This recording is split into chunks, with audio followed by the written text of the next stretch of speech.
بسم الله الرحمن الرحیم.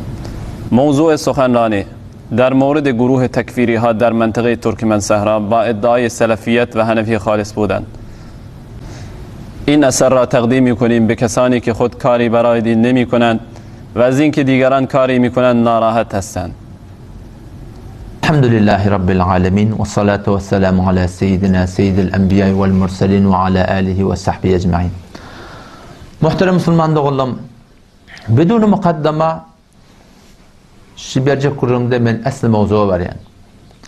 Gurun ne mantığına, gurun şunu tüne ki bizim mantığımızda şu kon belli adamlar bir neştene cüzvani mantığı da paylaşıp kull mantığı ehl-i sünnet vel cemaat Hanefi mezhep ve belki kull Hanefi mezhep çe ol Pakistan'da vatan, çe Hindistan'da vatan, çe Belusistan'da vatan ve çe şu mantığı vatan şulan hemmetini set derse şulan gumrah aqidatı şulan maturidi aqidalar doğruda furuatta bula imam adamın aydan nevlade, aqidati imam adamın aydan nevlade ve şuna mezhep bir sürü iddiaları orta metre edip de bir sürü cüzveleri ve kitapları foto edip şonundan kopya vurup burada edip barakim mantıqada paylaşıp durdular. Bu cüzvelerin adına ben hulaseten işaret etmem. İnalekem bir cüzvelerle ed-Diyubendiye aqaiduha ve ta'rifuha. Diyubendiye deyip şey Hindistan'ın bir zahi, bir mekanın adı bir. O tadı Diyubendi deyip ola bir ayrıtayım bir millet diye, ayrıtayım bir mezhep diye.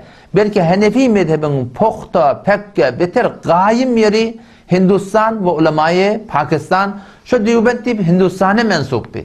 Olar ayrıtayım bir mezhep diye. Belki Hanefi mezhebinin gayim yeri ve şu tanın baştaki ehli bidgatına ve baştaki halaf ehli sünnet ve cemaatı tertiplerine terh duran adamlar tavalıp da olar Diyubendi deyip Müslümanlığın meşhur otturlar.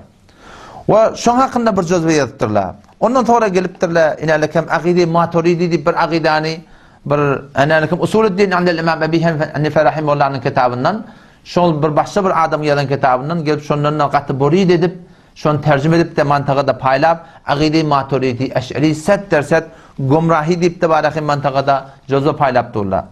Ve btada da yeni bir cüzve tenakazat-ı Diyubendiha ba Ebu Hanife yani şuları ki mantıqı Hindistan'na ve mantıqı keşfer Pakistan'na, keşfer Hindistan'na ve Beluçistan'ı İran'na ya xudu Türkmen Sahra'da belki kulle Hanefi mezhebin ulemaları ki şu kun iddia diye bir imam adamın ile şüpheriyatip Müslüman doğanşılar cüzve paylar şu iddianı orta metret durlar ki şulan alpariyan yolu Hanefi mezhepte. Müslüman doğan şunu açıklamayı deyin ki Hanefi mezhep dilinde ya Diyubendi dilinde arasında hiçbir tefavut yok. Belki şu kun mantığı Türkmen Sahra'da %99 okuyan kitapların çapı da Pakistan Hindistan'ın tünden ve şuna tamamı şuruhati ki yazılıyor. Nevedunuh derset şey ulemayı Hindistan Pakistan'ın Hanefi mezhebinin tünden bir de Müslüman doğan şunu geliyor.